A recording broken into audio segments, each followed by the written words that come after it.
mosquito vector control applications. So on the first part of the lecture, I'll be talking mostly about the mosquito, and perhaps we can do some Q&A, and then we'll talk about the second part of the lecture on which I'll be walking you through some safety assessment of the same nanopesticide used for mosquito control. The reason I'm doing this today is that you can have a product for targeted application. However, you also need to assess the safety of the particles, otherwise you will not be able to receive the registration or the permit to use, to manufacture, to import or export the, the chemical, in this case nanomaterial. So I hope this will provide some information about the practical application of the nanomaterials, as some of you may be embarking on that journey, if not already. So let's get started.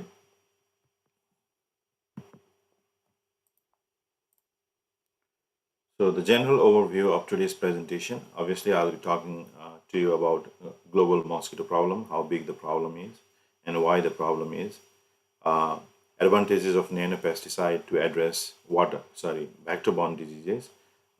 Here our vector is the mosquito. And then we'll talk about safety of nanopesticide on non-target species. And I will be presenting you several examples based on this ongoing project. So it has been several years that we have been undertaking this project, especially looking at mosquito control application, because mosquito is a big problem. It is a nuisance. It kills a lot of people globally. In 2015, 2016, we had a Zika outbreak, and perhaps in the future we will have similar diseases as well related to mosquito or other vector pest. So I think it is important for us to understand or do some testing, and in line of that application, we are really excited that our particle has shown good efficacy against the mosquito, and also it has good safety profile based on the amount of work that we have done on this particle. Although in our previous lectures we have been seeing data here and there of the amino nano silver, which is what we use for mosquito control applications. But however, here we'll see more focused and systematic safety analysis of the same particle. So obviously, I'll be walking you through several case examples. So whenever you are undertaking any project related with nanomaterial or other general chemicals or conventional chemicals, and you are interested in commercializing the material or the product or the technology, you always need a good team. Without a team, you cannot do anything. And obviously, you have a product, and then you need to have some investment on it. Initially, you can have your own investment if you have some money or some saving. Sometimes family members do help if you have a good family member and or good family ties. However, that initial money will not be enough, so you need a bigger investor to actually bring the product to the market. And obviously, I think many of you watch Shark Tank. We have Shark Tank here in the US, and I also watch Shark Tank. I think just started in India. It's really interesting. So as you may know, investors are very important. So having the team, really good team that listens to you, and also that provides you honest opinion, and also are a good critic, are really important to move the product or the technology towards the developmental phase and ultimately commercialization. So for our mosquito project, we have built a strong team. I would say strong team. Myself, lead inventor. I'm a toxicologist and risk assessor by training, and I do have biology and environmental health background. My double masters are in biology and zoology, which are both obviously biological sciences. And I do have a strong know-how on statistical analysis, statistical modeling as well. And we have Dr. Stephanie Richards, who is the technical advisor on our team, and she is a full professor here in our Department of Health Education and Promotion, which was also where I was until mid this year. Sorry, until mid last year, and I just moved fully into public health since mid last year. Uh, Dr. Arif Farazi is the end user. End user is a person who actually provides opinion once the product is developed and finalized. So he's from Salt Lake City, Mosquito Abatement District from Utah. I did not know him before. He is part of American Mosquito Control Association (AMCA), and I was looking for some funding, and then I got in contact with him, and that is how I approached him to be a part of our project as well, and he agreed to be on our project. Dr. Carlisle Rogers is one of the best person I've ever met till date. He's very knowledgeable in technology transfer or licensing and commercialization aspect. He's part of ECU, so he's a ECU staff member. So he guides us through the patenting, licensing, and commercialization aspect of our technology. Mr. Christopher Crane is a business advisor, business case advisor for our grant. He provides expertise on how to approach with the EPA in terms of our product registration, and we are about to communicate with the EPA perhaps end of next month. I've been compiling all the data together, and I will be presenting to him, and he will. And his task is to communicate with the EPA as a liaison between our team, our technology, and the EPA, and to set up a meeting and then discuss about what data we have and what more data we may need moving forward as we approach registration phase for our technology. And Dr. Malcolm Main, he was previously professor in Penn State, I believe, and now he is a consultant and he provides expertise on our grant management side of things. And he is also a toxicologist. Whenever I have any questions about human toxicology, I tend to consult him as well because he is a senior professor. So we have built a strong team as the product moves into commercialization phase, and as you have a team, you have to allocate certain percentage of that product or the income. Otherwise, you will not be able to retain them because their time is very valuable. Anyway, so the team is obviously important, and collaboration and constant communication with them is a key for the success of any technology or partnership. So let's talk about mosquito now. So mosquito is a big problem. Over 1 million people die every year from mosquito-borne diseases.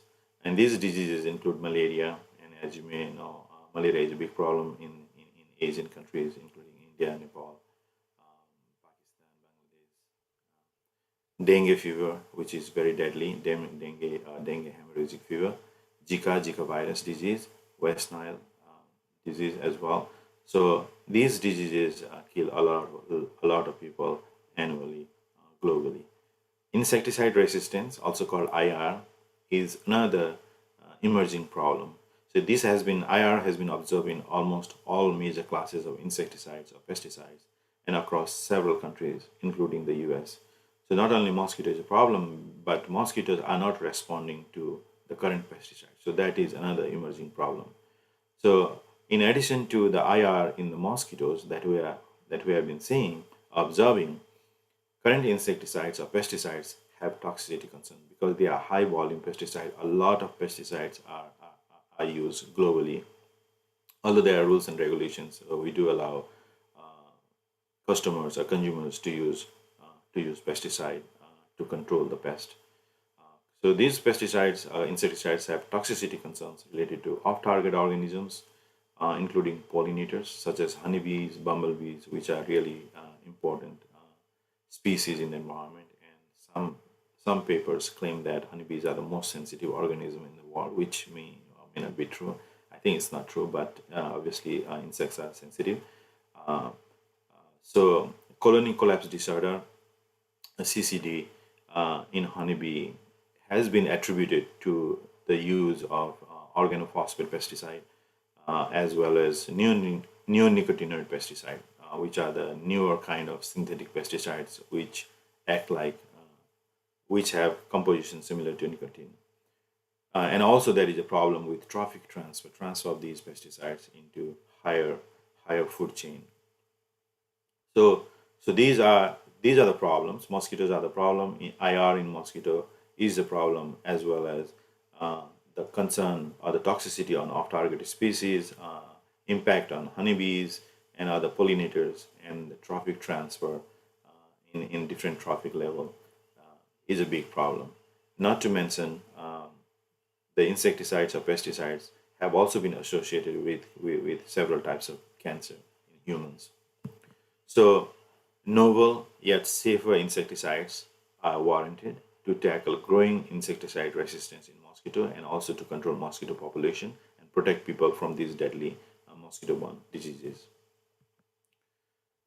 So in addition to that, what we are seeing here is the climate model predictions.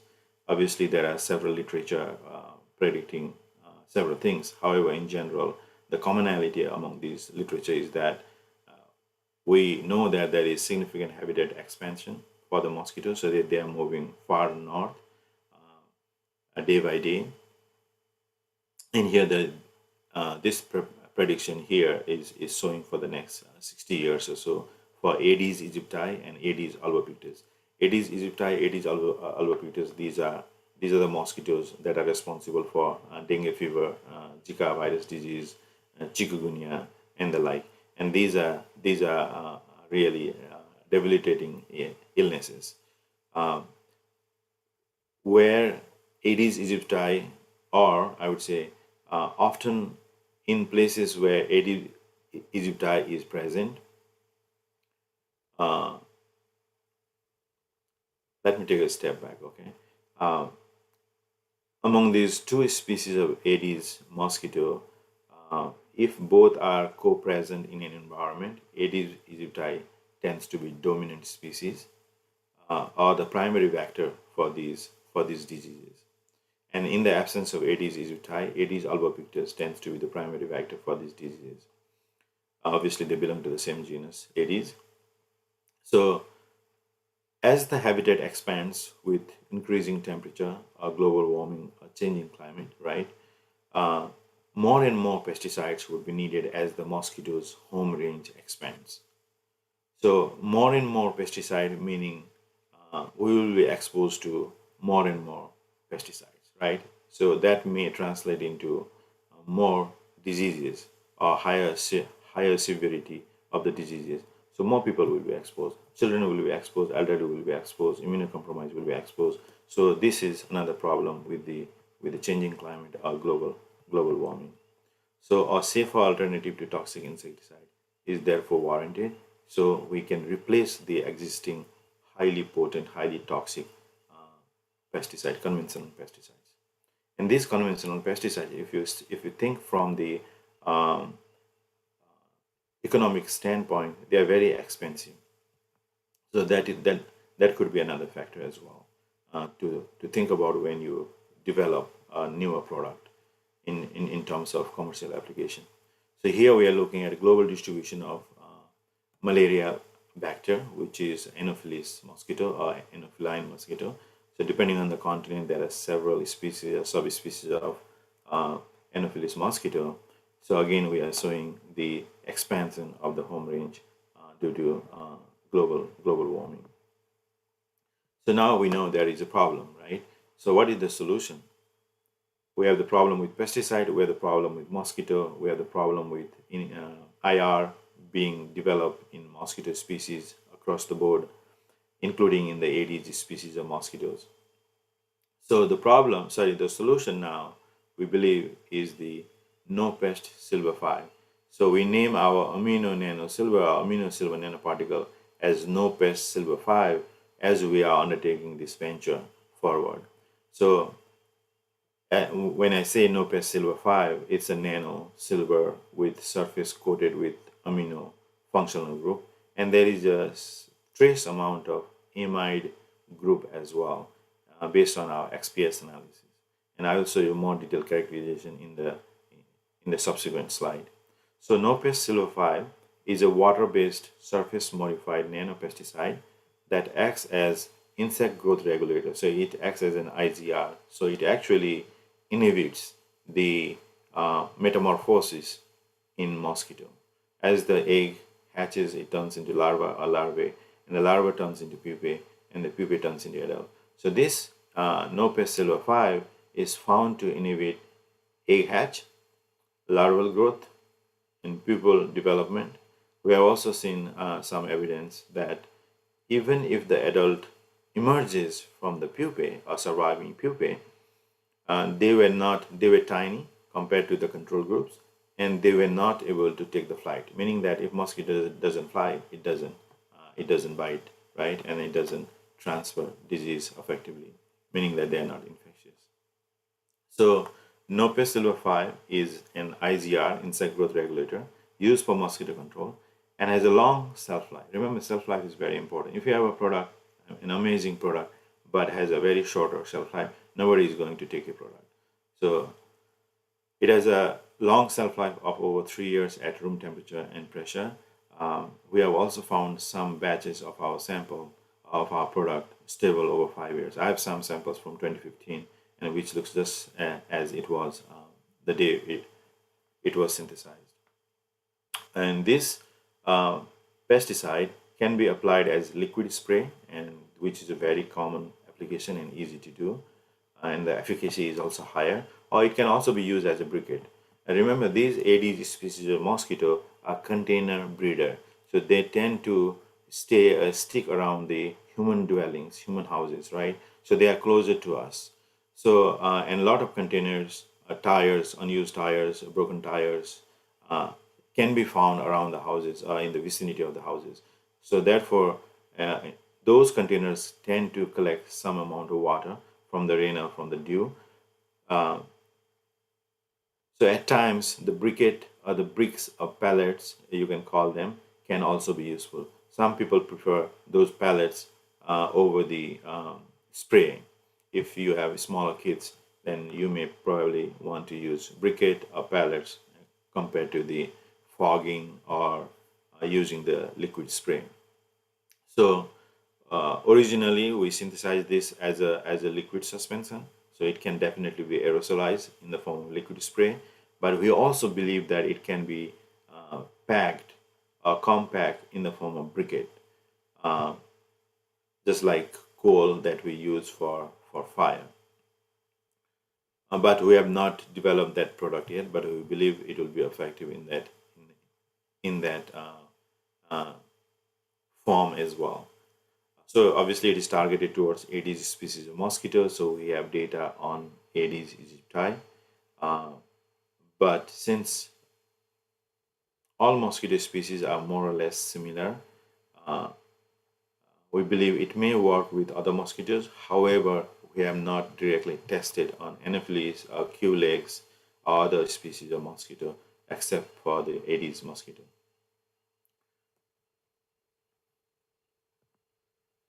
So here I'm showing you the detailed characterization of our NoPest Silver 5, which is amino silver nanoparticle.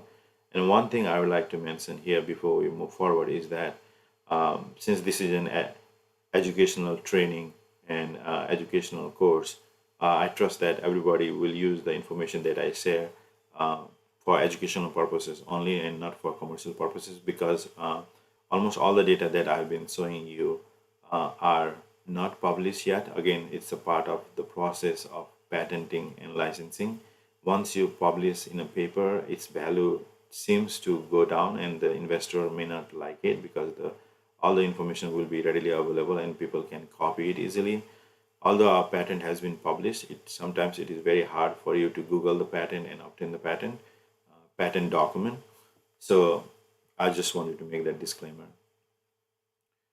So we use multiple characterization tools such as HRTEM, EDX, DLS, UV-based spectroscopy, XPS, as well as other basic physicochemical analysis.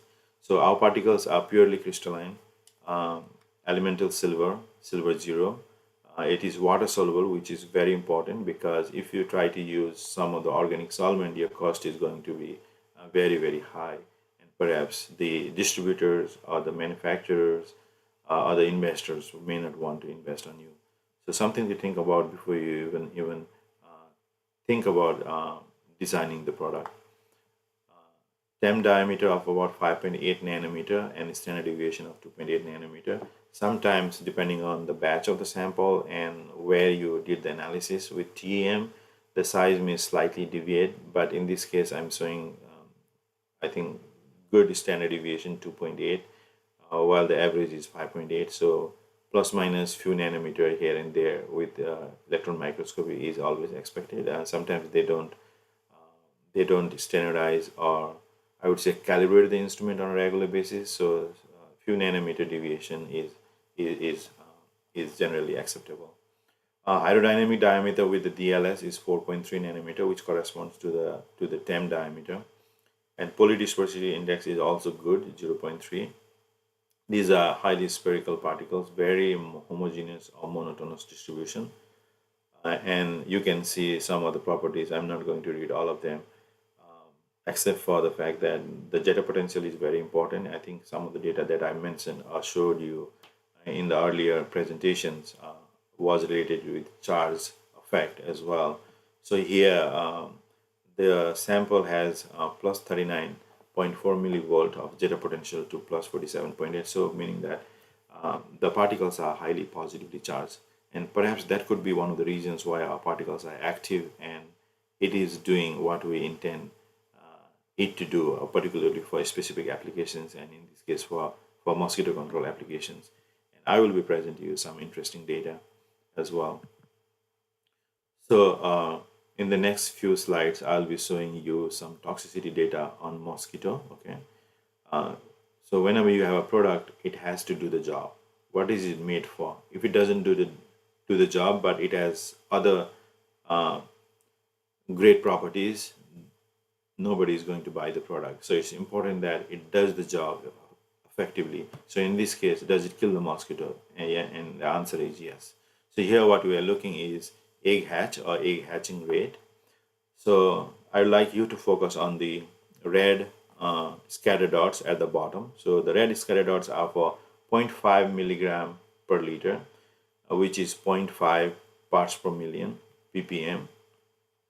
So which is not a high quantity. So 1 milligram is not a high quantity. If you look at the drugs that people use for any general purposes, it's 70 milligram or more. So this is half a milligram, so which can be called a low dose application. So at 0.5 milligram per liter, there is zero egg hatch. That means there was no any egg hatching that occurred. However, as the concentration of the dose was lower than 0.5, we did see some hatching occurring. Although the relationships are not linear, so there is crisscross here after 13 days.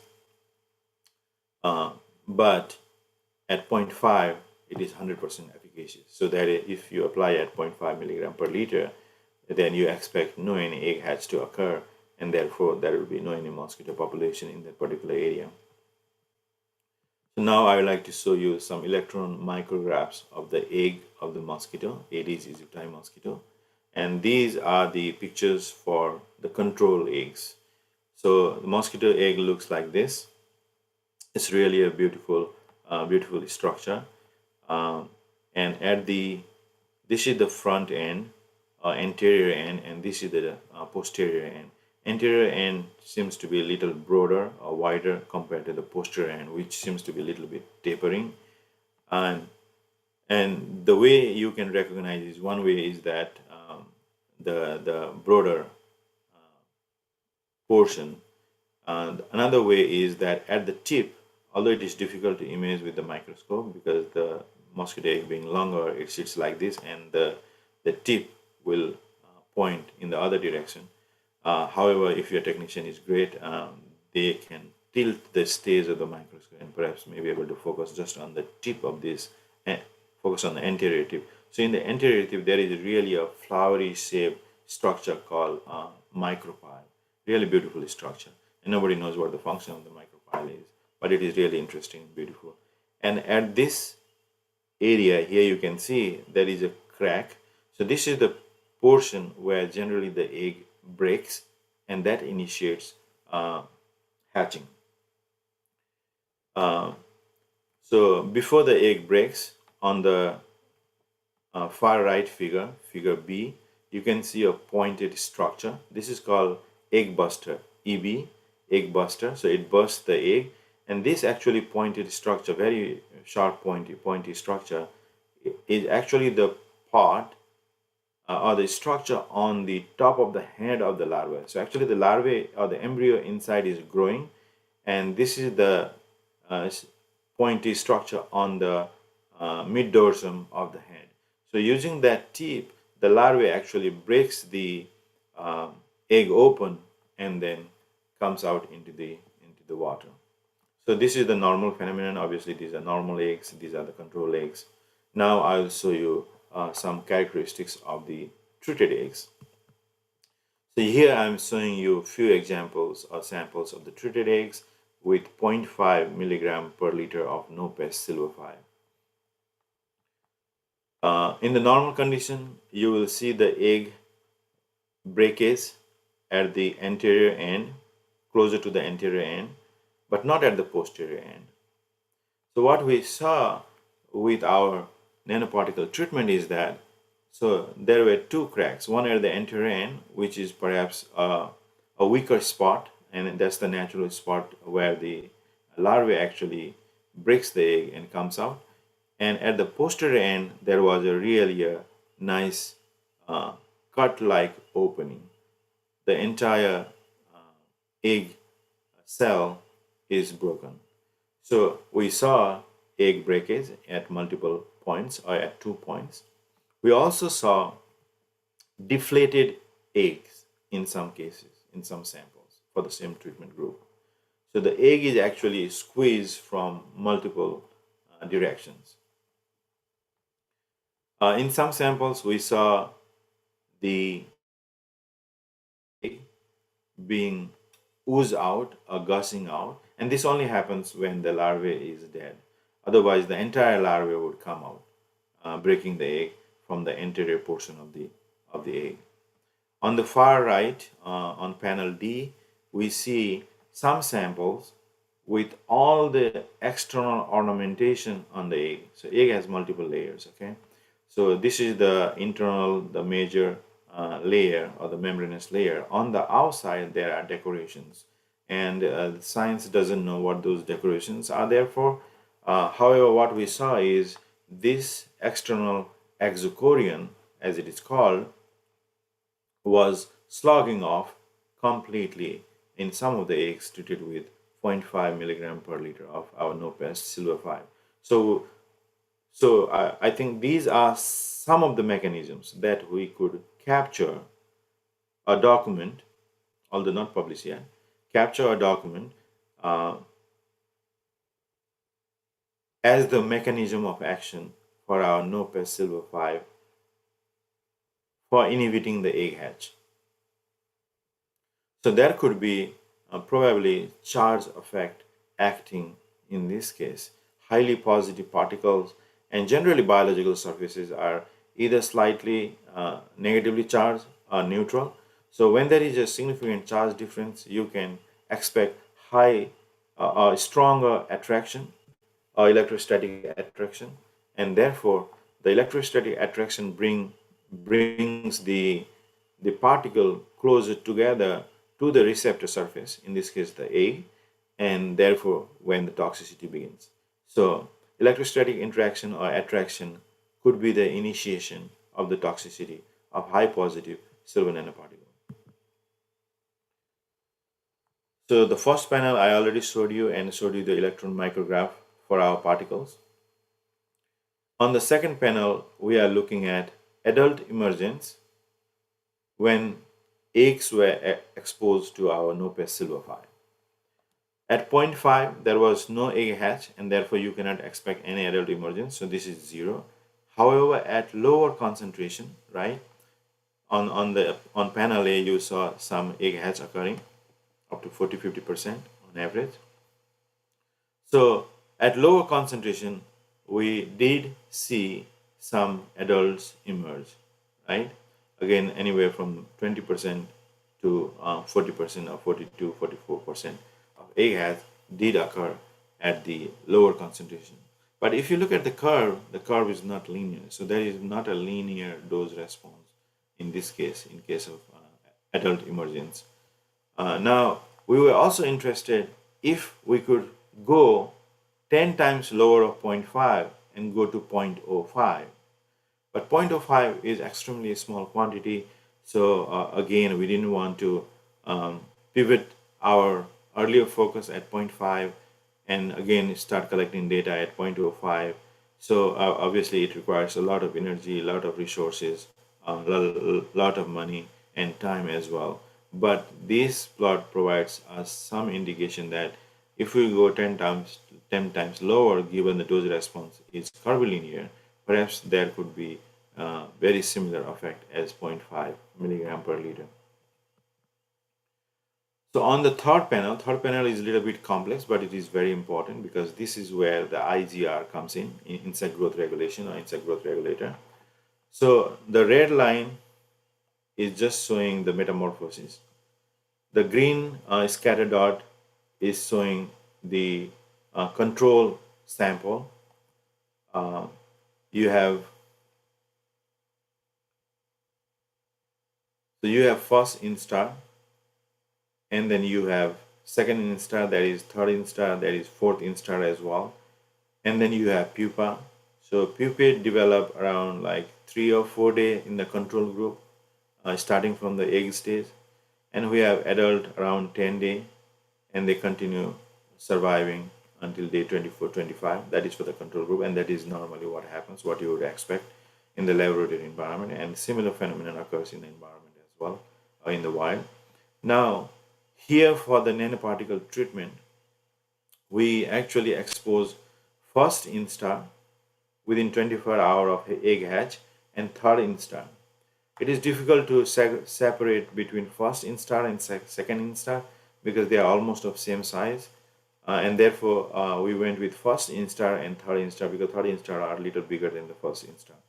So again, different developmental stages have different sensitivity to perhaps any chemicals.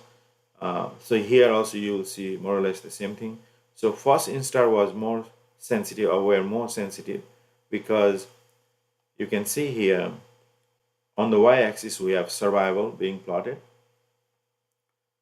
and on the x-axis we have days or time.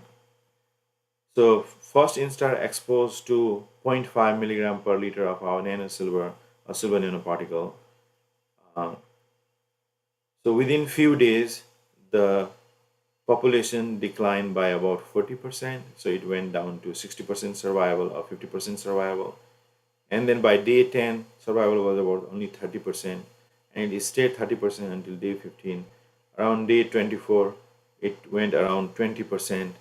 And it stayed as an adult. Sorry, it stayed as a first instar.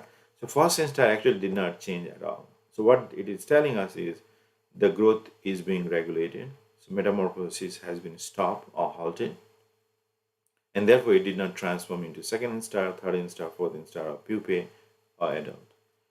So first instar is very sensitive. So if you are treating the mosquito population and you happen to spray when you have first instar, that is where it seems to be very, very effective. Obviously, it is effective at the egg stage also, 100% effective. Now at third instar, the population decline is slower than the first instar, right? It takes 15 days to come the population down to around 70%.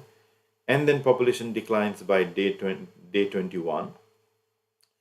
But as the population declines, whatever number were remaining, around 10%, they turn into pupae. So there was conversion into pupae, right, from third instar.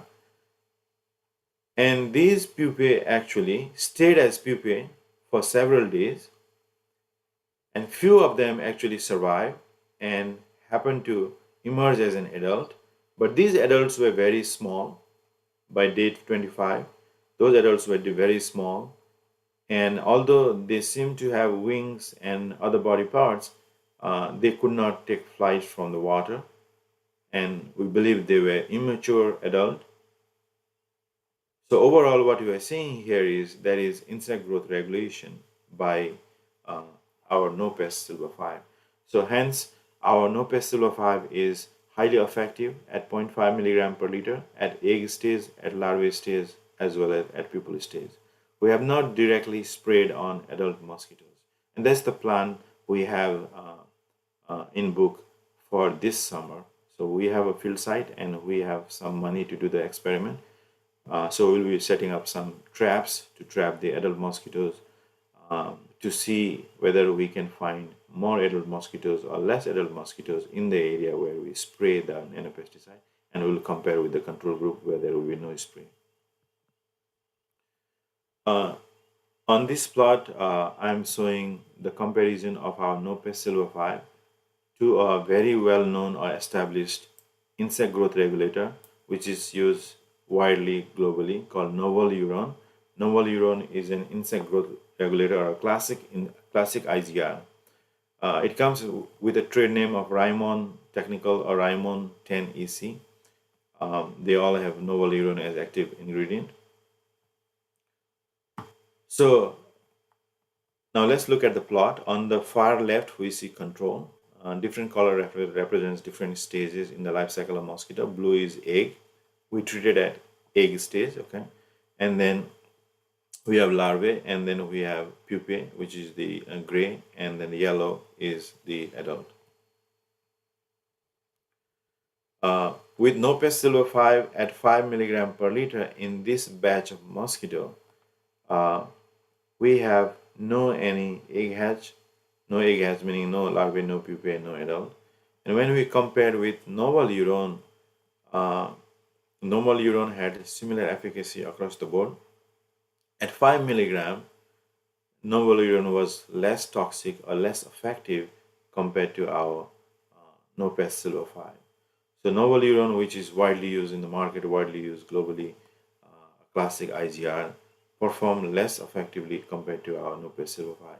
So this says that our NoPest Silver 5 is actually a potent chemical against this mosquito population. So this is just to summarize all this data. So our NoPest Silver 5 is oocidal, it kills the eggs, and obviously we look at the mechanism by which it kills the eggs. There is 0% egg hatch. Exposed at larval stage, the pupation rate was on average 8.3%, which is extremely small. So at this small pupation rate, you cannot expect the viable population in the area. Some pupae develop into adults, but these adults seem to be immature, and they were found to be dead upon emergence, and they couldn't take the flight. So NoPest Silver 5 showed potential to be used as a novel pesticide for mosquito control applications. So with that, I think I will take a short break and let you guys ask questions if there are any questions.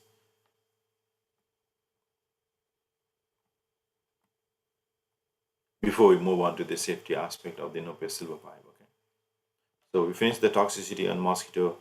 Now we'll move on to the safety aspect, where we'll look at several ecotoxicity as well as human in vitro toxicity data.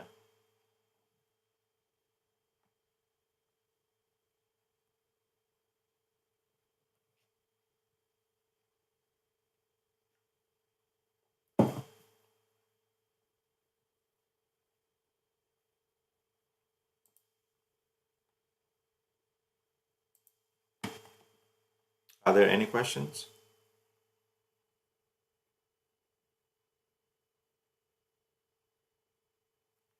Seems like there are no questions. I think we can move forward.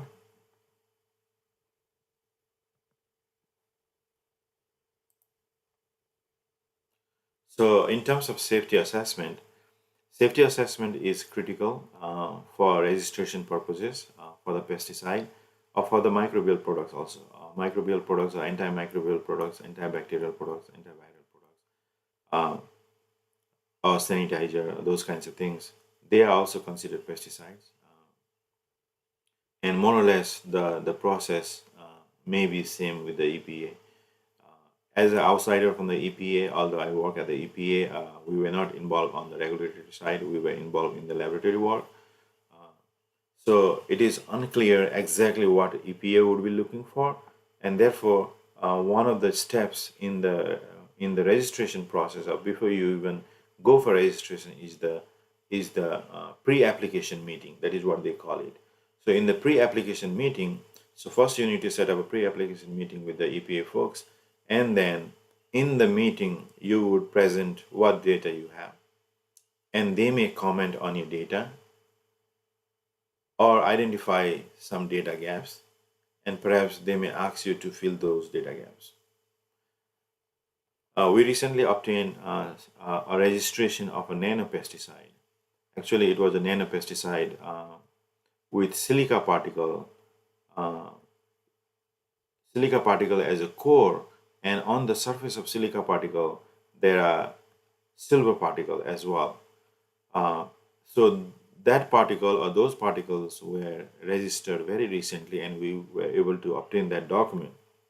And looking at the document very carefully, we figured that the industry that applied for registration did not have a lot of data.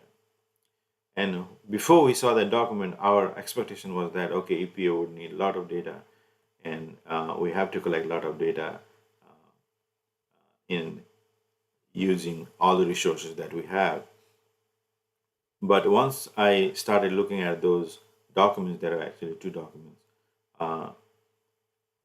it gave me a feeling that if you don't have certain data, but if there are some information in the literature, EPA would use those literature information to provide a basis as to conclude whether or not your particles are toxic or non-toxic. So, which was really interesting, and which seems to be positive, especially if you are trying to register your product and commercialize, right? You want it to be registered, otherwise you cannot move forward. But thinking from the safety standpoint, given different particles may have different toxicity because of their varied characteristics, that could be a little bit premature as well. But if you are someone who are after a registration, then it would be a win for you. Even if you have less amount of toxicity data or safety data, they will review the literature and provide a basis for their decision whether they agree that your particles are safer, or whether they disagree. If they disagree, then perhaps it will not be registered, or you will not be receiving registration, full registration for the chemical. Sometimes they may provide conditional registration, where they will ask you to collect additional data in the next 1 year or 2 years. They will set up the timeline for you, but during the timeline you can use and sell the product. So we will look at some data regarding trophic transfer. We'll look at some data on algae and Daphnia, aquatic toxicity testing using US EPA toxicity method. We will show you data on honeybees, contact toxicity, which is the dermal toxicity, as well as oral toxicity in honeybees, which is Apis mellifera, a common honeybee, and human in vitro test. So we have some test results using human cell lines. We also recently conducted eye retention test called epiocular, which is acceptable by the EPA and also by the FDA. So this test will tell you whether or not your particles or your chemical is an eye irritant. If it is, then accordingly you have to put this statement or cautionary statement on the label. And creating a label or creating a good label is also a part of registration process. We have recently learned that many times the registration fails because the company or the inventor were not able to create a good label or effective label or a standard label. We will also show you some crop of hydrotoxicity data on soybean, canola, and corn. So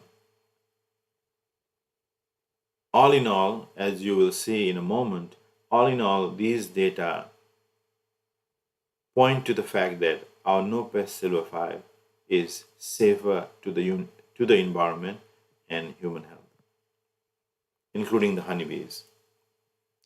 So in terms of trophic transfer, we did testing on the mosquito themselves. Remember, mosquitoes are a part of the ecosystem, right? Any organisms are part of the ecosystem. Any organism, if removed from the ecosystem, may alter the ecosystem, but mosquitoes being very deadly, I believe there is still two schools of thoughts whether we should eradicate mosquito or not completely, right?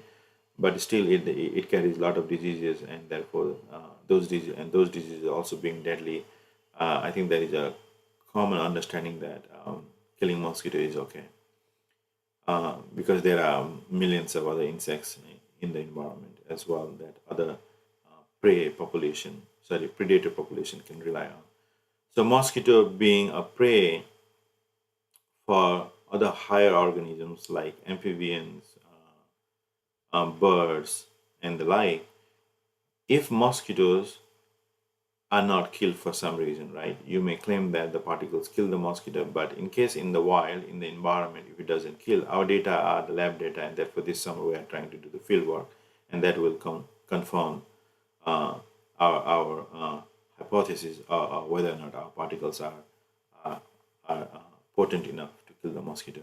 So we tested the body burden in the egg themselves as well as in the adults that developed from some of those pupae that survive, which were originally exposed in the egg stage. So what you are seeing here is the middle bar is for our NoPest Silver 5, simply labeled as silver nanoparticle, and we have the control, which is the background, the amount of total silver in the control eggs, and on the right, the tallest bar is for ionic silver. We also did ionic silver experiment, but I didn't show you the data on ionic silver. Ionic silver also kills the egg.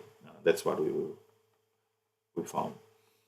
So silver nanoparticle, although it is statistically different, if you look at the amount, the background or the control sample had about zero point 0.1 microgram per egg, per individual egg, about zero point 0.1, which is 1/10 of a microgram, and in with the nanosilver treatment, which is about 0.2. So slightly higher, but it's still a very low quantity, similar to the background, much lower than what you can find in drinking water.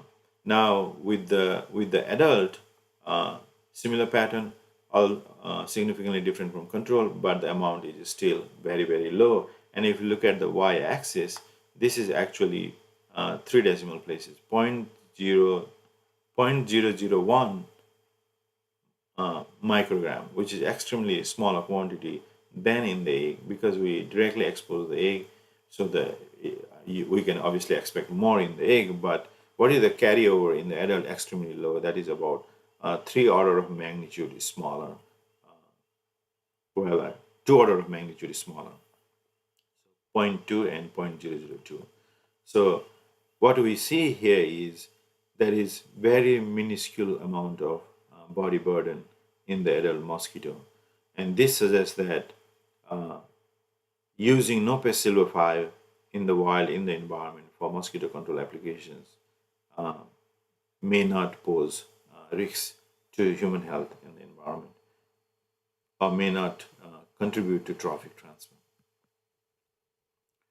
So next part of the study is aquatic safety data, aquatic toxicity. Toxicity actually is safety as well. So here I'll show you data on algae as well as on daphnids. So this plot shows algae toxicity data, and we chose Selenestrum capricornutum, which is a sickle-shaped unicellular algae, and it's very easy to culture in the lab. It grows fairly easily. Within about 7 or 10 days, you can expect full growth. So the first panel B, is the control. Okay, first panel here is for NoPest Silver 5, and the concentrations are in milligram per liter. So the middle concentration is our target concentration. We are interested at 0.5 milligram per liter. Okay, so I'll try to focus on 0.5 milligram per liter. So at 0.5 milligram per liter, it seems to be toxic to algae. Beyond 0.5 is very toxic, but below 0.5 it seems not to be toxic. There is some toxicity within day 14. Okay, so there are 3 different colors here in the plot. Red is the day 21 data, sorry, day 28 data, and we are looking at cell count per mil of the solution. And then green is the day 14 data, and then blue is the day 7 data. So initially there is inhibition, but by day 28 we do see significant growth at 0.05 and zero point 0.1. At zero point 0.5, initial timeline, that is inhibition, but after 14 days it does grow a lot. And actually, I kept these samples. So these studies were done around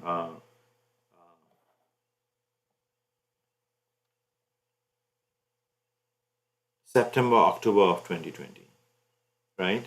And I still have those samples. I don't know if you can see here.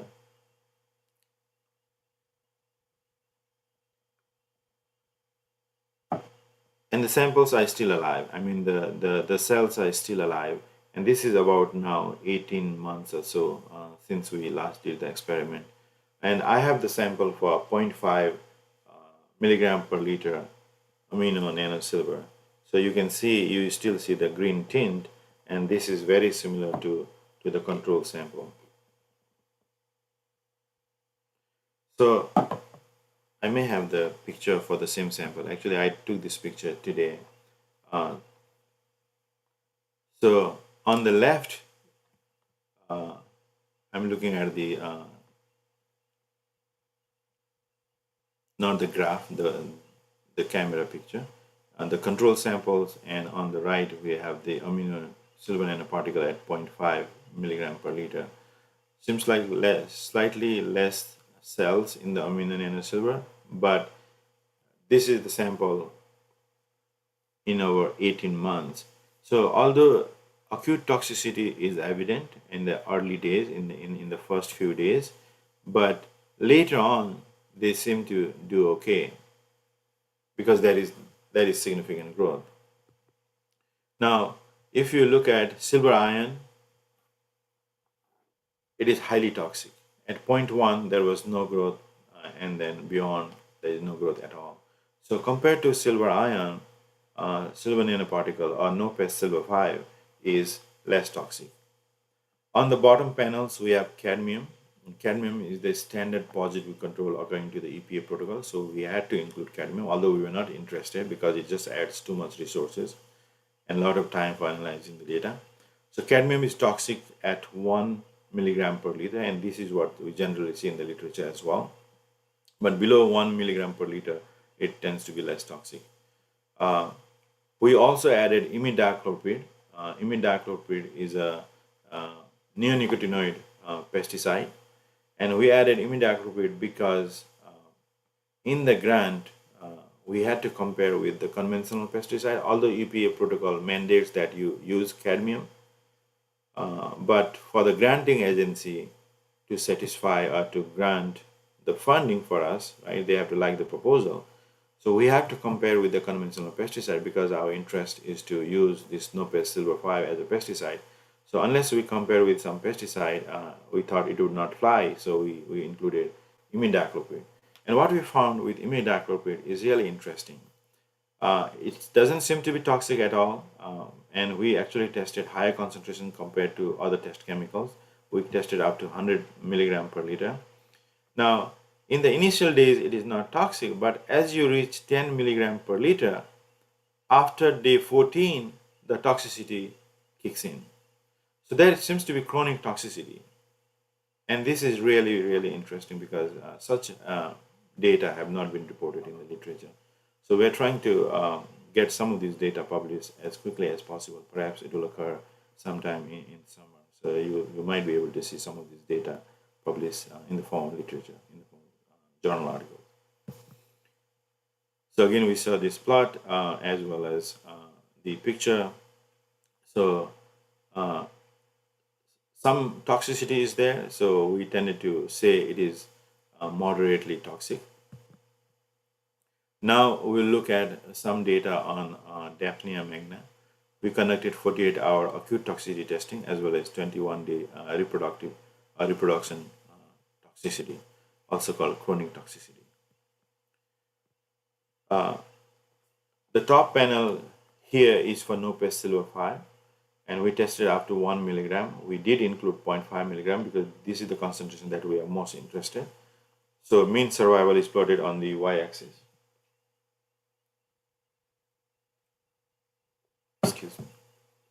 on the y-axis. So overall, there is 100% survival with NoPest Silver 5 up to 1 milligram per liter. On the bottom panels, on the left, you see silver ion. Silver ion also didn't seem to be toxic, but in mid 2 concentration, we did see some decline. However, the bar is really tall, so there were some samples where there was nearly 100% survival, but there were also some samples where the survival went down to 66%. And on the bottom right, we have imidacloprid. So there is a linear decline with imidacloprid, which is a neonicotinoid pesticide. So it goes down close to around 60% inhibition with 60% survival, that is 40% inhibition. So with 40% inhibition, I believe based on computational modeling or system dynamic modeling, I think that would be better to say. Population usually does not crash at that level of toxicity. But compared to NoPest Silver 5, imidacloprid, which is our gold standard in our proposal or in our grant, seems to be more toxic. So that is acute toxicity for Daphnia, and here we have data on data for chronic toxicity. So with chronic toxicity, we are looking at reproduction, increase in reproduction, plotted as percentage, right? So these are all percentages, and the comparison is with control. So in the control, there was certain amount of reproduction. Now compared to that reproduction with the control, for NoPest Silver 5, except at 1 milligram per liter, at all other concentration or all lower concentration, including 0.5 milligram per liter, the reproduction was significantly improved or increased, suggesting that it was stimulatory up to 0.5 milligram per liter. Remember, in the environment, as you spray, there is high potential for any chemical to be diluted, unless the chemical is environmentally persistent, right? We have evidence that the chemical does not carry over, or it does not transfer through the trophic level. So we do not expect this NoPest Silver 5 to accumulate at a significant rate in the environment. In the bottom panel, bottom left, we have silver ion. So silver ion showed interesting results, just opposite result to NoPest Silver 5. At lowest concentration, there was toxicity, no reproduction, and at the higher concentration, there was a stimulatory effect. So which is really interesting as well. We repeated the experiment, and we have a more or less similar result, except for 1 ppm or 1 milligram. The bar is too tall, too long. So there was some variability, but still, if you look at the average, that is over 1,000% higher. With imidacloprid, there was stimulation as well, but the stimulation was not as big as the silver ion or NoPest Silver 5, which is nano silver. So that is 0.5 NoPest Silver 5. I think I talked about that earlier. Now, some data on pollinator toxicity, pollinator safety data. So we tested our NoPest Silver 5 toxicity on honeybees and compared our results with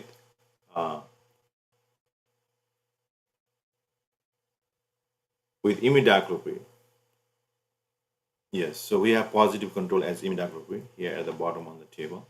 We actually tested several concentrations. So this work was actually done by a third party.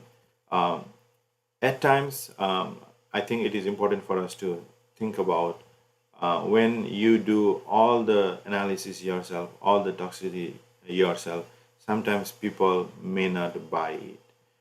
So it is important that you also have some toxicity data done by third party to confirm or to validate some of your findings. It doesn't have to be the same test result, but if there is a similar trend or safety profile across the board, then there would be higher trust that you can build among the investors. So this was done by Eurofins, which is a private company. So this is the third party. So we paid around $11,000, which is a lot of money just to do dermal toxicity and ingestion toxicity. So dermal toxicity or contact toxicity was 48-hour test. Um, the test chemical was placed on the dorsum of the honeybee,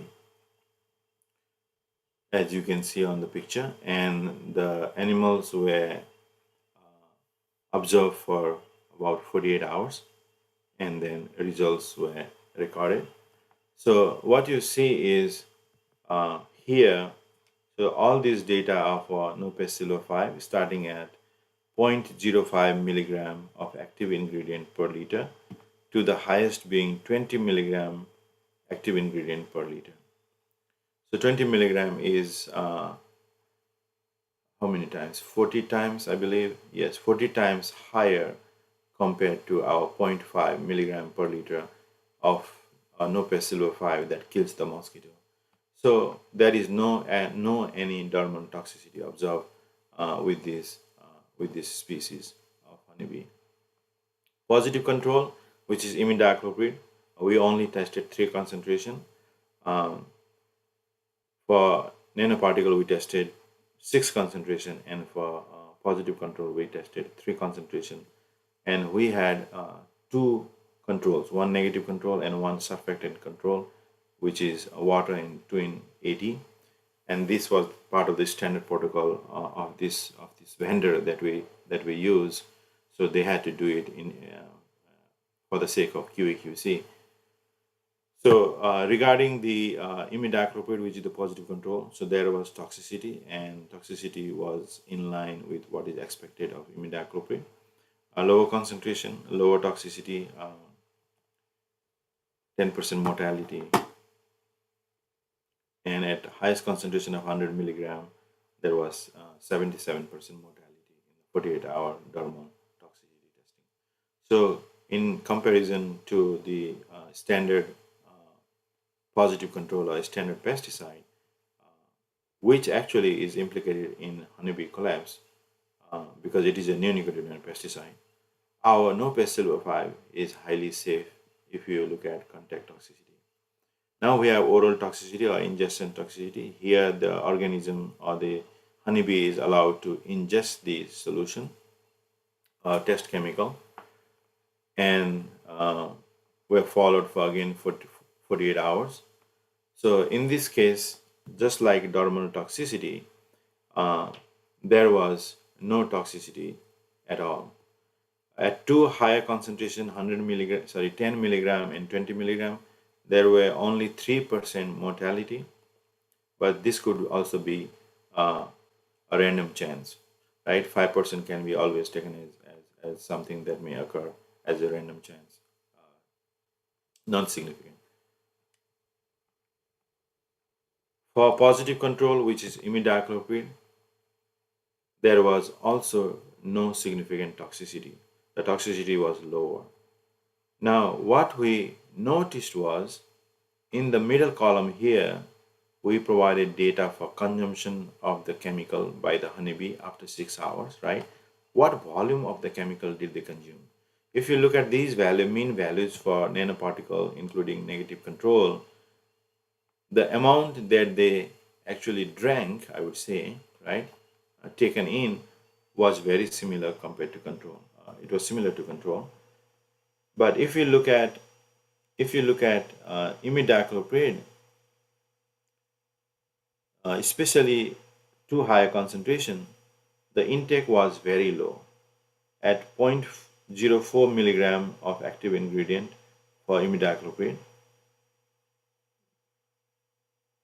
Honeybee only consumed 88 microliter of solution, and they were provided 200 microliter of solution, right, which is about one small drop. They consume less. So what this indicates or may indicate is that honeybee, I think, tried to avoid the imidacloprid We don't know why. It could be just the smell or it could be just the nature of the chemical. However, honeybee tended to like the nanoparticle as compared to the imidacloprid. And as you can see, uh, NoPest Silver 5 is non-toxic with ingestion as well. So with that, I think we can conclude that our NoPest Silver 5 is honeybee safe. So it may not affect the pollinators. Remember, pollinators are very important species in the environment. They uh, they actually pollinate around 80% of the earth plant. Actually, the honeybees are involved in about 80% of plant pollination. I believe they don't pollinate the grains, but they do pollinate fruits and vegetables for the most part. So the loss of honeybee decline may not occur if we replace the uh, conventional pesticide with the no-pest silver 5. Next, we will look at some safety data on crop plants. Uh, Again, our interest is amino silver nanoparticle, which is no-pest silver 5. We also included in this experiment the PVP silver nanoparticle as well as citrate silver nanoparticle, and you did see similar data yesterday, I believe, for different types of silver nanoparticle. So the white line here, the horizontal line is, it should have been at 60. I think for some reason this line moved. So US EPA protocol, it's called OPPTS protocol, states that if you have 60% above germination, the toxicant or the chemical of interest is not considered toxic. So in this case, all our test chemicals, including silver ion, had higher than 60% germination, and therefore they are non-toxic to early development of the soybean. We also quantified the mass or biomass of the seedling. So in this case, yeah, it seems like there is some formatting issue here as I move the slide from one computer to next. I apologize for that. So this second panel is for our amino nano silver. Uh, so the first panel is for silver ion, which is positive control, and on the far left we have control. And we also have PVP silver nanoparticle, which is neutral charge, about 26 nanometer size particle. And on the far right, we have citrate silver nanoparticle, about 45 nanometer size, negatively charged particle. So if you look at the biomass compared with the control, all of these biomass are higher on average than control, suggesting that these particles, whatever they are not toxic to soybean biomass. So they seem to be more stimulatory than inhibitory. This is for corn germination, and here we have slightly different particles. So we have amino silver nanoparticle here, and we have, and these particles are about 5 nanometer size, positively charged, and we also had 5 nanometer size, negatively charged citrate silver nanoparticle. So if you compare these two panels, we are testing the charge effect, right, keeping the size constant. Now on the next panel here we have citrate silver nanoparticle, but these are 56 nanometer particle. So if you compare these two, you have same charge but sizes are different. So you can keep the charge constant and compare the effect of size. So with these three particles we could do two things. We could compare the effect of size here, effect of charge here, and between these two we could compare the effect of size. And we also included silver ion. So looking at germination percentage, OPPTS threshold, we saw that the toxicity was similar to soybean, meaning that there was no toxicity. All germination were above 60-65%. And this suggests that these particles made of silver, regardless of their size and charge, are non-toxic to early growth or development in plant, and in this case, corn, which is GMEs. Canola, this is just recently collected data, last month only. It's a lot of work, and canola is a very small plant. It's very difficult to measure, and we did only 10-day experiment, so it was not the full life cycle experiment. So this is the 10-day early growth and development experiment. So we have germination rate on the top panel, and as you can see, uh, all the germination for NoPest Silver 5 up to 10 milligram per liter, as well as the silver ion, which is the positive control, were uh, above 60-65%. And if you compare the control, they are all similar to control, meaning that NoPest Silver 5 does not inhibit germination in canola as well. So it did not inhibit germination in soybean, it did not inhibit in corn, it did not inhibit in canola. Remember, the canola and soybean are dicot and the corn is monocot. So between monocot and dicot, the pattern or the trend is same. There is no toxicity. Mean root length, the middle panel, again compared to the control with all concentration or all treatment conditions for NoPest Silver 5, there is improvement in root length. So root length actually increased, and it seems to be very linear. Although up to 0.5, it is not different from control statistically, but beyond 0.5, it is significantly stimulatory compared to control. If you look at silver ion positive control, they tended to be inhibitory, although it is not a linear dose response. It seems to be a curvilinear, but these values on average were smaller than the control. So, I mean, here in terms of root length, what we can say is the impact or the effect of nanoparticle and ions may be completely different, or the mode of action could be different. On the bottom panel, we have a shoot length, and again, like the root length, shoot length also were equal to control or increase compared to control.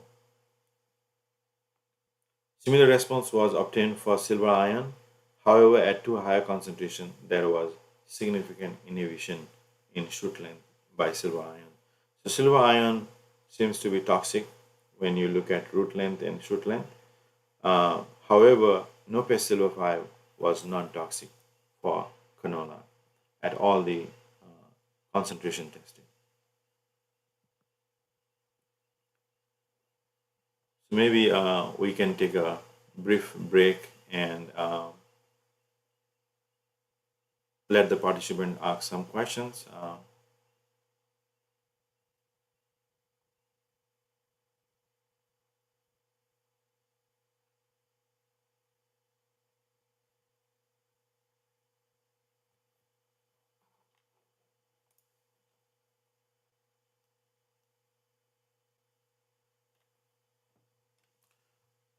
Dr. Barinder, or should we take a 5-minute break here?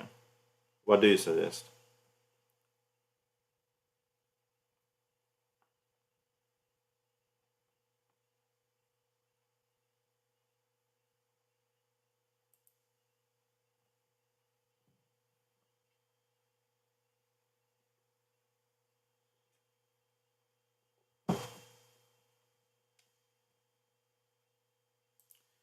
Let's take 5 minutes break, okay? And then we will reconvene at it is 12:46 here, at 12:51. So let me see the Indian time. Let's convene at 10:21, okay? All right, thank you everyone, and see you in a moment.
If there are any questions, I can take a couple of questions before we move on.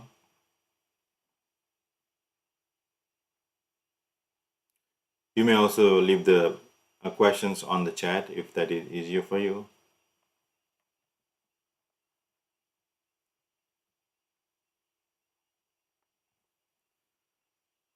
All right, let's move on. So next, I'll be talking to you about human safety data, and these are in vitro cell-based assays.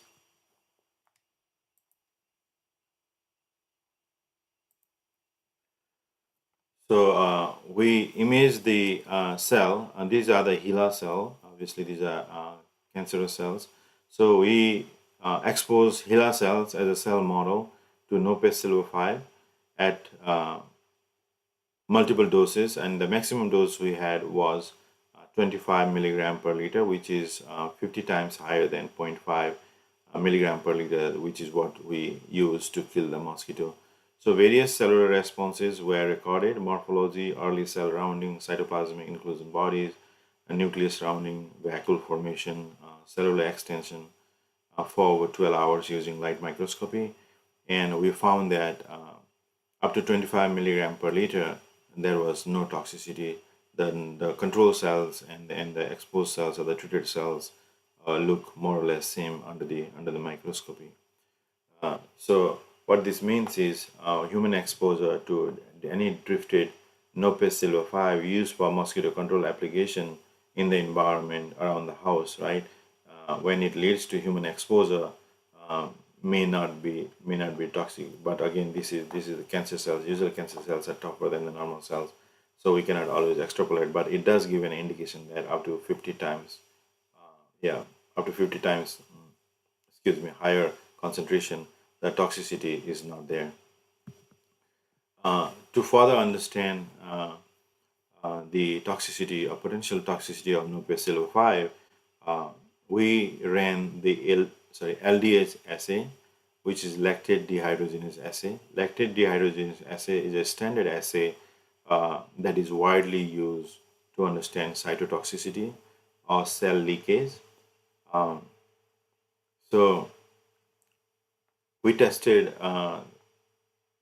the effect of NoPest Silver 5 in lung cells, human lung epithelial cell, and also human dermal fibroblast cells, which are the skin cells, which play a very important role in the skin health and well-being. So on the top panel, we have lung cells, we have control, which is the blue bar, and NoPest Silver 5 is the green bar. So blue bar is showing the LDH absorbance. That's the control or the background LDH that has been synthesized. With the NoPest Silver 5 exposure, there was lower amount of LDH synthesized. Although these values were not statistically different because the bars are taller, but these values are on average smaller or lower than the control, suggesting that our NoPest Silver 5 was not toxic or did not cause cytotoxicity or cell leakage. On the right panel, top right panel, we have NAILAID. NAILAID is an organophosphate pesticide, and we use this NAILAID in our grant, and therefore we had to test it as a positive control. So NAILAID also showed no toxicity in terms of LDH activity. In the bottom panel, we have skin cells, which is dermal fibroblast cells. We have similar response for both NoPest Silver 5 and NAILAID, suggesting that our NoPest Silver 5 is not cytotoxic to human lung cells as well as human skin cells. And this is what you expect people or the applicator, pesticide applicator, to be exposed to. Lung cells through inhalation. Oftentimes, applicators do not wear the respirator. They are required to use the respirator, but as you interview the applicator, pesticide applicator, or when you see pesticide applicator in your neighborhood, in the town or around the town, we often see them without a mask or without a respirator.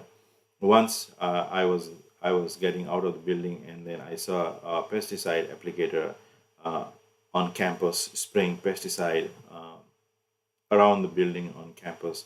And he was an old guy, and I just stopped and asked him, "What are you spraying?" And he was spraying Roundup herbicide.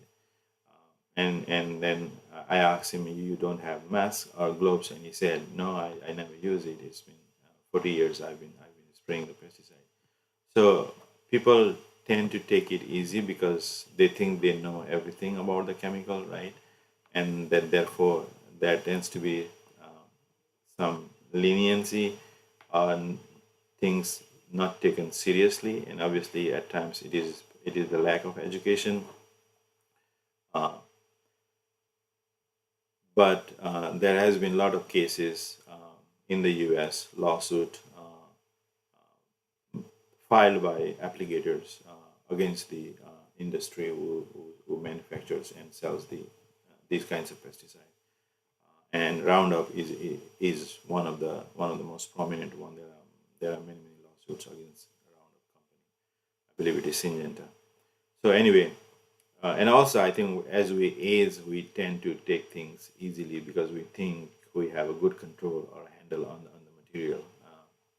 And even when you think about even when you think about the professors, right, the educated people, as they age, there tends to be violation in terms of lab safety as as as professors are become older and older. So again, perhaps it is the mentality that people develop as they age. So just something to think about. Uh, we also conducted MDA assay, which is also an oxidative stress assay. So with LDH assay, it tells us whether or not the cell is leaking or the cell is dead. And therefore, if the cell is dead or leaking, you expect to see higher LDH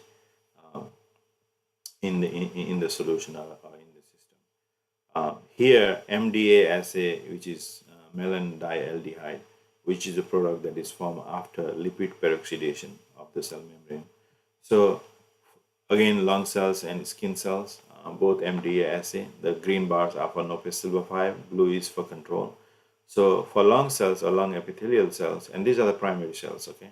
These are not cancerous cells, these are primary cells. So for NoPest Silver 5, at all concentration, the values were lower than control. At 3 higher concentration, the values were significantly lower than control. Although these values are generally lower, but statistically they were significant.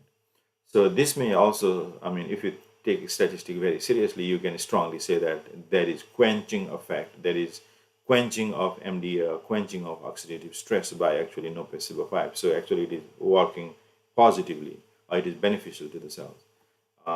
Compared to the naled on the right, there is significant toxicity. So significant oxidative stress was observed for naled for lung cells. However, that was not the case for skin cells.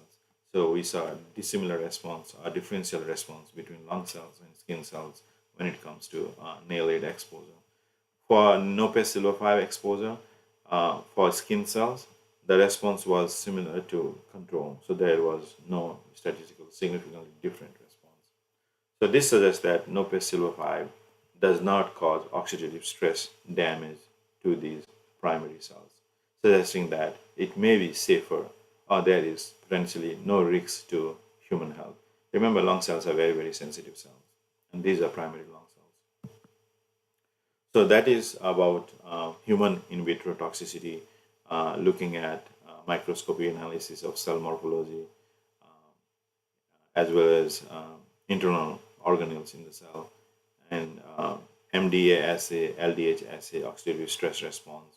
So all these toxicity profile or safety profile shows higher safety of any drifted NoPest Silver 5 when applied to mosquito control applications. So that is high safety that can be expected of NoPest Silver 5 exposure. So next, I have information about eye irritancy test. Eye irritancy test is critical. It is also required as part of the EPA registration of the pesticide. And if the pesticide tended to show irritation in the eye, then you'll have to have a cautionary statement on the label of the container. So we did this assay also by the third party. The third party is called IIVS, and they did this in the GLP environment, good laboratory practice environment. So we paid $7,000 just to do this one assay, and because we did GLP, or we requested GLP, so the test was for 5,000, and we added 2,000 for the test to be done in the GLP environment, good laboratory practice environment, which is highly acceptable by the FDA as well. So with the epiocular test, what actually this test does is this test uses a monolayer of cow corneal cells, eye cornea of the eye, right? Cow corneal cells as a monolayer, and you drop the test chemical onto the monolayer, and then you observe the toxicity on the cell based on colorimetric assay as a function of time. So if the test chemical does not show toxicity below 70 minutes, then the test chemical is regarded as category 4, which is the lowest category, okay? And if the test chemical falls at category 4, the cautionary statement is not required for the EPA guideline. So we just received the test result, a final test result, although the rough results were received a few months back. Final test results were received, I believe, sometime last week. So based on the test results, and we tested two concentrations, one at 0.5 milligram per liter, because that was our concentration of interest, and one at 10 milligram per liter, which is 20 times higher than the concentration that kills the mosquito. So at both concentration, the epiocular test showed that this chemical belongs to category 4 as a non-eye irritant, so it does not irritate the eye.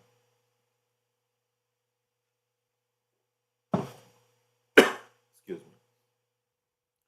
So what this says is it is safer to the eye, and therefore no any cautionary statement is required on the label, provided we commercialize this particle and bring it to the market. So it is determined to be EPA category 1 non-irritant. So this is really good in terms of using this as a pesticide, or if we also use this particle or a variant of this particle in the future for treating some of the diseases. And we are also exploring COVID-19 research, looking at SARS-CoV-2 inhibition, in which case these data are also applicable or useful for FDA purposes. So here I'm showing you competition metrics. When you are presenting your data or your product profile to the investor, it is imperative that you have some kind of competition metrics. How does your product compare with the product in the market? So you have to provide comparison under different categories. So here for our pesticide, we claim or we use 3 different conventional pesticide as a standard or gold standard: imidacloprid, a neonicotinoid, novaluron, and IGR, and nalate, which is organophosphate, so it is an acetylcholinesterase inhibitor. And imidacloprid is also acetylcholinesterase inhibitor. So here we have several features on the left column. On the first column, does it control mosquito? Imidacloprid, no, it is not used for mosquito control. Novaluron is used for mosquito control, but it only controls the larvae. Nalate is used for mosquito control, it only controls the adult. Our NoPest Silver 5, does it control mosquito? Yes, it controls eggs, it controls larvae, and it controls pupae. We are yet to test on the adults in the wild. Cost for imidacloprid, $56 per gallon. This is the average cost in the market. Depending on the vendor or the website you go, the price might slightly change, but on average around $56 per gallon. This is a US dollar. Novel urine is very expensive, $1,190 per gallon. Nailhead is around $228 per gallon. And our NoPest Silver 5, our tentative analysis or preliminary estimates suggest that it will come, or it may come below $1 per gallon. Obviously, when we provide the protocol to the licensee or the manufacturer, big manufacturer, the cost may be a little higher, but we don't expect the cost to be as close as imidacloprid. So, so in that regard, it is low cost. It is low cost. It treats multiple stages of mosquito. So these are the really good value proposition for our particle. Now, in terms of safety profile, imidacloprid highly toxic to honeybees, highly toxic to insects, and less toxic to fish, zooplanktons, and algae. Novel urine highly toxic to honeybees, highly toxic to insects, toxic to fish and aquatic organisms, including crustaceans. Nailhead highly toxic to honeybees, highly toxic to insects, and moderately to highly toxic to birds and fish. In our case, NoPest Silver 5 is non-toxic to honeybees, as we saw on the dermal toxicity as well as oral toxicity, non-toxic to Daphnia, non-toxic to crops, several crop species, non-toxic to human cells, lung cells, skin cells, and HeLa cells, no trophic transfer based on the mosquito egg and adult, as well as we also have data on crop uptake. We have yet to finish plotting, so we have just finished collecting the data on corn, canola, and soybean. And these are the very latest data yet to plot, but all those data show that there is no uptake of nano silver in corn, canola, and soybean, root and shoot separately. They are all similar to background control. For mode of action, for NoPest Silver 5, it is a strong IGR, insect growth regulator, but we also believe that there is physical interaction, as we saw the results from the egg bursting and other variables within the egg, or other anomalies that we saw on the mosquito egg. Next step for this venture that we have been undertaking for the last several years. So we are planning to receive or to apply for EPA experimental use permit. There is a form called EPA Form 857025. So our business advisor, Chris Crane, is working on this. I'm yet to provide him the slide deck with all the data that we have collected so far, and he'll review it and then perhaps set up a meeting with the EPA. The meeting is called pre-application meeting. And once the pre-application meeting occurs, then we will have a better understanding as to the path forward with the EPA. This has been funded by North Carolina Biotechnology Center. I think I mentioned that on our first day as well. It was a $110,000 grant, really useful grant, because we were able to do a lot of work with that amount. It's not a lot of money, but it's a lot of money for ecotoxicity research if you can do yourself. But if you try to have other partners, then small assays can cost $10,000, $15,000, $20,000. Currently, we are doing some field testing. We are planning for field testing in the summer, and currently we are doing the environmental fit experiments, looking at how water chemistry, like river water versus lake water, presence and absence of humic acid, and presence and absence of light. So those experiments are currently underway. Again, since we are in two different countries, if you, so this should be my request to our course participant. If you or someone you know may have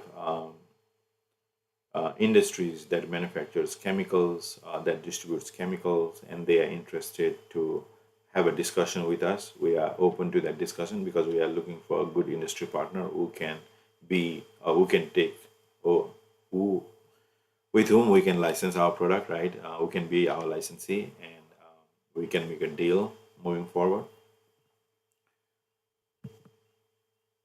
Uh, just recently, I had applied for a venture challenge in North Carolina. It is called NC Pioneer Venture Challenge, and we have 5 regions in North Carolina, and we belong to Eastern region. And from Eastern region, there were only 3 ventures selected as part of the training or mentoring program. So this is a mentoring program, but at the end of mentoring, I believe it's a 3 or 4 day program scattered till May, starting tomorrow. So this is starting tomorrow actually.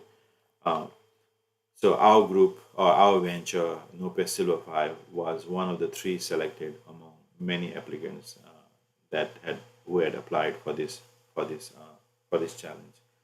So at the end of the venture challenge, there is a pitch competition. So you have to pitch your product, right? Your technology, and if you stand first, you get $20,000. Second and third prize is $10,000. So there is some money, some incentive to participate. Obviously, it is some time commitment.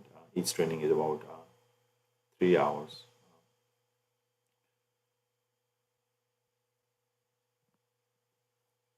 Now, I think I mentioned about some regulatory challenges here and there throughout the course, but here I've listed some additional regulatory challenges. Oftentimes, these regulations are blurry or nebulous unless have you have had experience applying for those registration in the past. So having some members in the team who have done, who have been through the process is extremely helpful, or will be extremely helpful, especially when it comes to chemical registration with the US EPA. EPA regulatory challenges. You need to have experimental use permit to apply any new chemical in the environment. You cannot just create the chemical and apply it in the environment. That is not allowed in the US. It is highly regulated. Data required are nebulous. There are some documents online on the EPA website, but those sentences or the requirements as they list are open-ended statements. They may say wildlife data are required, but they will not say what animals you need to have data for.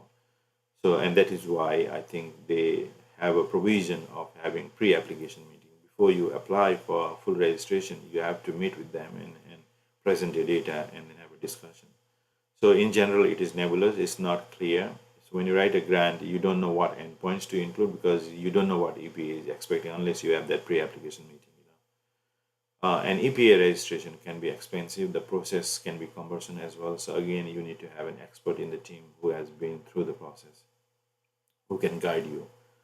Public acceptance of new technology is always a challenge. You remember, or you may recall, several decades ago, maybe still today, the public perception of GMO, genetically modified food or organism, is not great, right? But today, as you see, everything has every food, every nutrient item may have GMO included in one way or the other, unknowingly or unknowingly. Everything has been changed genetically. So for the nanotechnology or nano-related product, there is also some issue related with public acceptance of nanotechnology because earlier studies showed toxicity.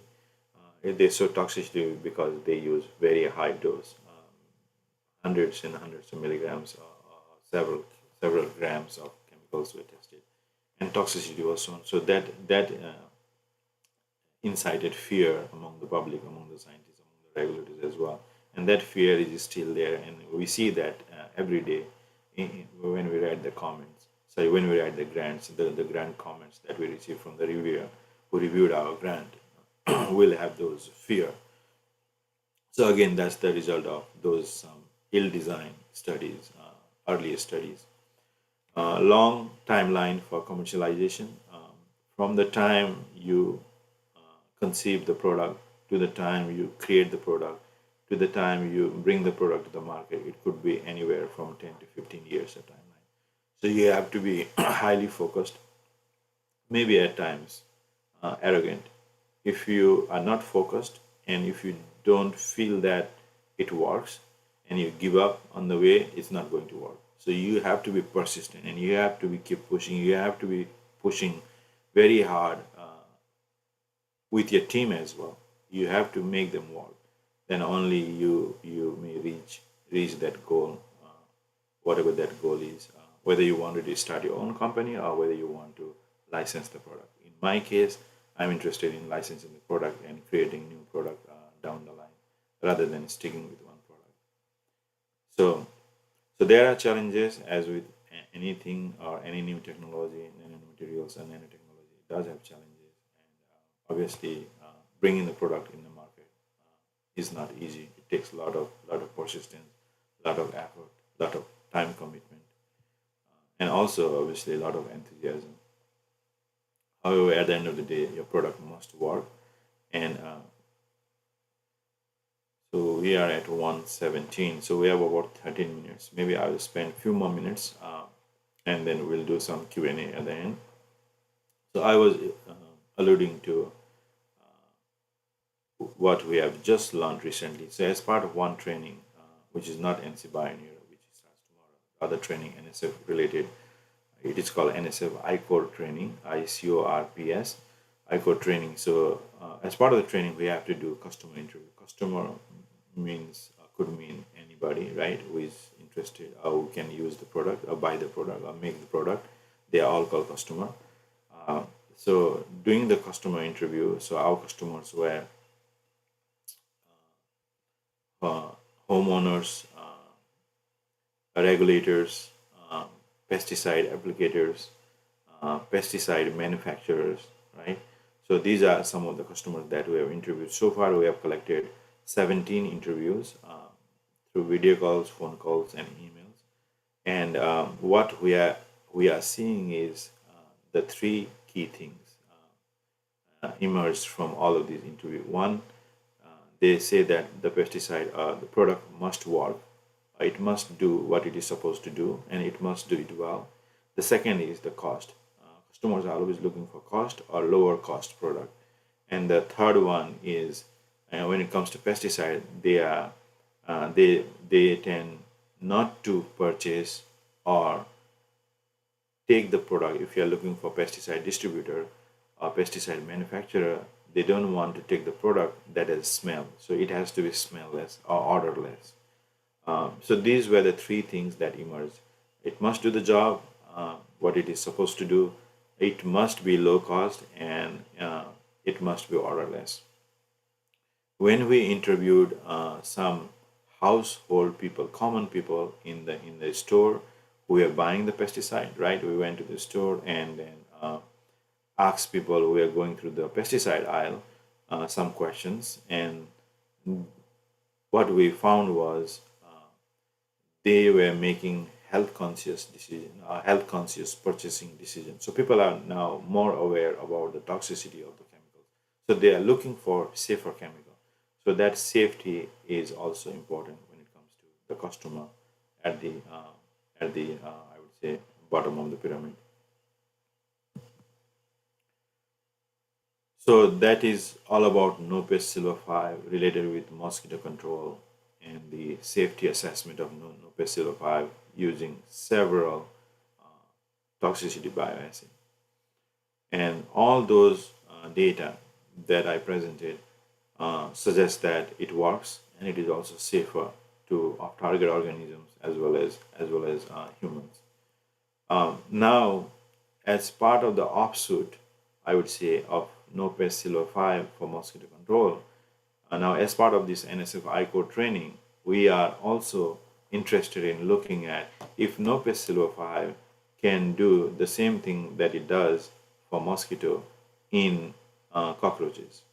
Cockroach is a big problem, it's a nuisance, and there is a big market for household pest control applications. So we do have few minutes. I do have a few slides, I think 4 or 5 slides related with this training, but it is related with NoPest and house household pest control.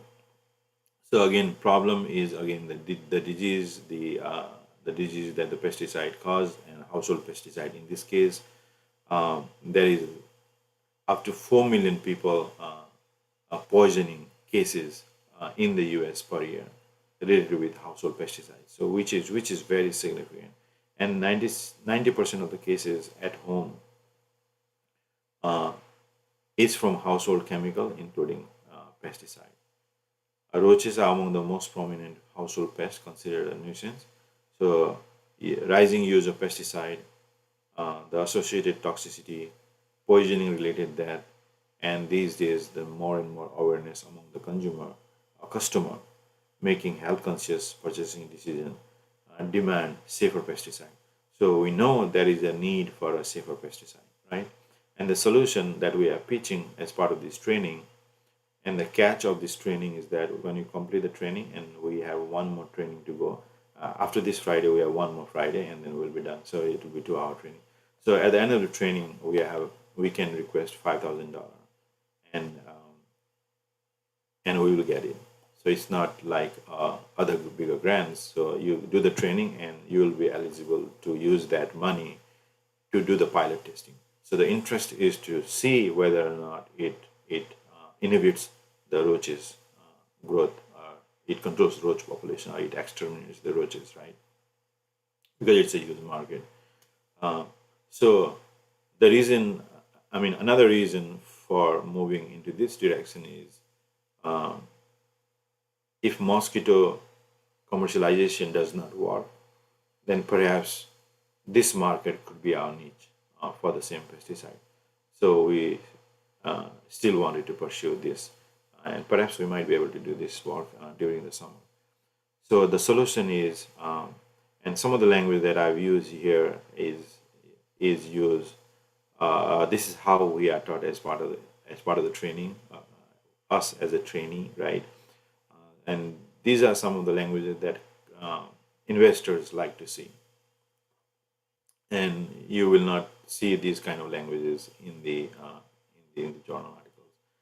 So we at Household No Pest, so we name this NoPest Silver 5 as household, so people will remember, okay, this is for household. We at Household No Pest are developing a reduced risk pesticide. So during this customer interview with the regulators here in North Carolina, we learned that EPA has a category of pesticide called reduced risk pesticide. And EPA is not registering conventional pesticide, a new conventional pesticide, a conventional pesticide type, right? But they are registering reduced risk pesticide, meaning that safer pesticide, as well as biopesticide. So are developing a reduced risk pesticide targeting all life stages of cockroaches and is non-toxic to humans, pets such as cats and dogs, and honeybees. So we know it is safer to honeybees, so we can claim that it is safer to honeybee here on this training. But we have not tested on cats and dogs. Okay, so these are just hypothetical statements. We do this by leveraging nanotechnology for creating functionalized nano product with high specificity to kill roaches at a low dose. Our technology is low cost, odorless, and comes as liquid spray and bait suppellers. Again, when you are part of the training, again, this is just an FYI, when you are part of the training, immediately you don't want to say the composition of the particle.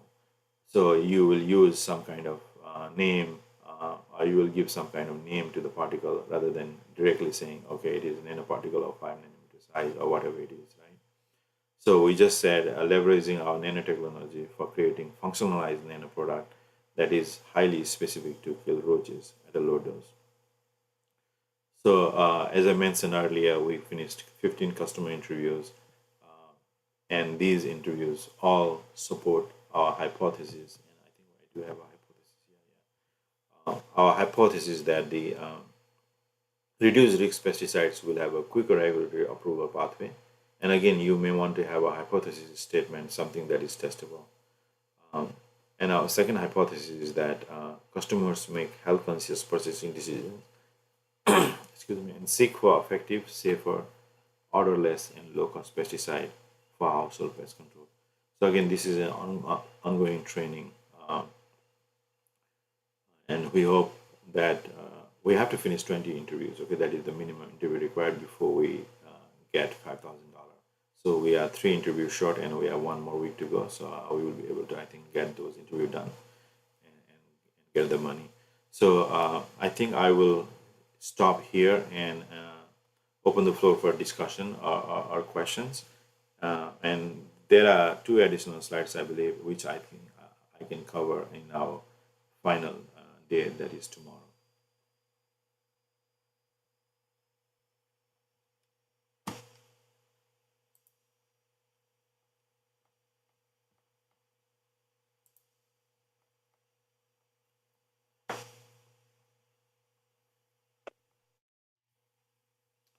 Any questions? Anybody has any questions or comments, or suggestion?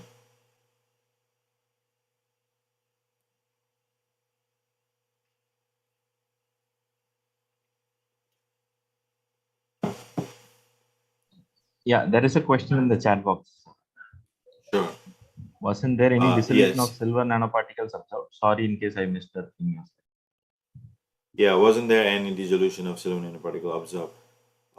I believe in our previous lecture yesterday, I showed the dissolution of citrate silver nanoparticle under different water quality parameter conditions, right? So we generally saw up to 3% of dissolution in those conditions. In this case, it is very difficult. Why is it difficult? Particles are so small. So even using ultrafiltration, I tried not ultrafiltration, ultracentrifugation, right? I tried ultracentrifugation at 250 G, and I broke the ultracentrifuge, right? That was the maximum G, I believe, with the latest ultracentrifuge. Uh, Even at such a higher G, we were not able to separate these particles and form a pellet, meaning that they are so well dispersed, they don't settle down uh, because they are so smaller in size, close to the single individual atoms.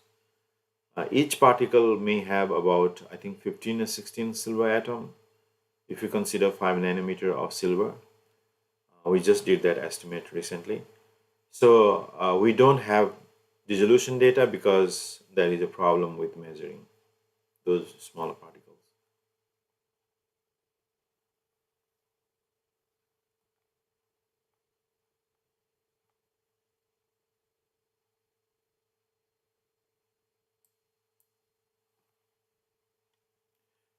You're welcome. Any other questions or comments?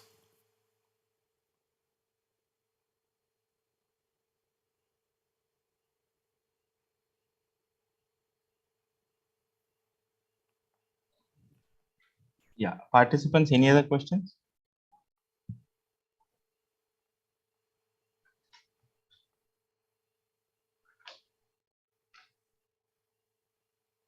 Looks like there are no other questions, right? Maybe we can call the day. Yeah. We can call the day, Professor Loh. Yeah. All right. Thank you, everyone. Thank you, everyone, for attending. I really appreciate you participating, and we hope to see you again tomorrow. Yeah. Thank you, Loh. Good night. Good night, sir. Thank you. Yeah, Bye. good. Thank you, sir. Thank you. Bye.